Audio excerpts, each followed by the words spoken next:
Israel Hamas युद्ध के बीच Israel और लेबनान में भी जबरदस्त जंग छिड़ गई है। इजरायल के ताबड़तोड़ हमलों से तमतमाए हिजबुल्लाह ने भी भीषण पलटवार किया है। इजरायली सेना ने बताया कि हिजबुल्लाह ने बीते मंगलवार यानी 24 सितंबर को इजरायल पर लगभग 300 रॉकेट दागे। सैन्य प्रवक्ता रियर एडमिरल डैनियल हैगरी ने कहा कि इजरायल पर करीब 300 रॉकेट दागे गए, जिसमें से 6 नागरिक और सैनिक घायल हुए, जिनमें से अधिकांश को हल्की चोटें आई हैं। उत्तरी इजरायल शहरों जैसे हाइफा, साफेद और नाजरेत पर हवाई हमले किए गए। In the last few days, Hezbollah has fired hundreds of rockets towards Israel. In the last week, over 700 missiles and rockets towards Israel, creating damage to many houses and communities. We have been facing this enemy, Hezbollah, for almost a year. Unprovoked, Hezbollah started this war, and for the last year we have been acting in self-defense, trying to prevent a wider escalation.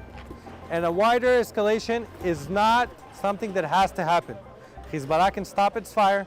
Hezbollah can move north of the Litani according to all the international agreements. Hezbollah has been abusing civilian population in Lebanon for 20 years, hiding their munitions in houses and under houses. And we have information on this, intelligence on that, and you can see in our attacks in recent days the secondary explosions and many of the sites showing these are actually places where weapons have been stored and directed towards Israel.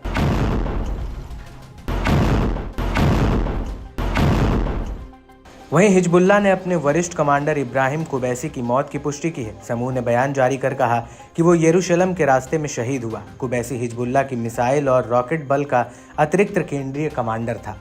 वह साल 1980 के दशक में Hezbollah में शामिल हुआ था। उसने संगठन के भीतर कई महत्वपूर्ण सैन्य भूमिका निभाई। हिजबुल्लाह ने बताया कि उसके लड़ाकों ने अटलिट बेस में इजरायल की विशेष नौसैनिक टास्क यूनिट शायद 13 के मुख्यालय पर हमला कर ड्रोन से हवाई ऑपरेशन को अंजाम दिया। इसमें इजरायली अधिकारियों और सैनिकों के ठिकानों को निशाना बनाया गया। लड़ाकों ने जवाबी हमलों में रॉकेट या इंटरसेप्टर मिसाइलों के कुछ ही हिस्से जमीन पर गिरने के ऊपरी गैलीली के माउन मेरोन इलाके में आग लगी। ऊपरी गैलीली के एक शहर रोश पिना में एक आवासीय इमारत को काफी नुकसान पहुंचा।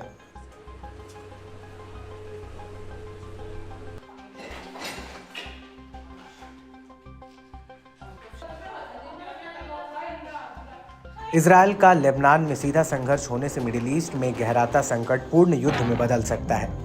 इसमें ईरान समर्थित यमन और इराक के समूह भी शामिल हो सकते हैं।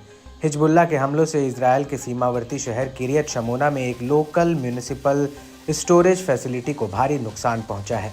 लेबनान में दशकों के बाद इजरायल की ओर से किए गए भीषण हमले ने दोनों देशों को युद्ध के और करीब ला दिया है। हिजबुल्लाह ने कहा कि उसने रात भर में कई इजरायली सैन्य ठिकानों को फादी रॉकेट से निशाना बनाया। समूह ने बताया कि लड़ाकों ने मंगलवार को उत्तरी इजरायल में दादो सैन्य अड्डे पर अपने लक्ष्यों के अलावा लगभग 50 और रॉकेट दागे।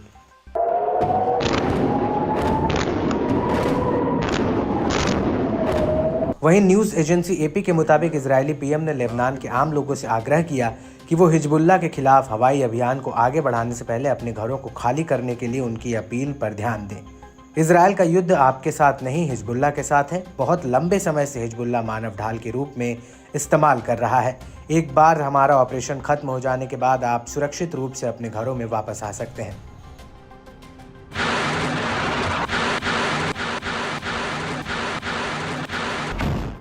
इस बीच इजरायल ने लगातार दूसरे दिन लेबनान में हिजबुल्लाह के कब्जे वाले इलाकों पर हमला किया।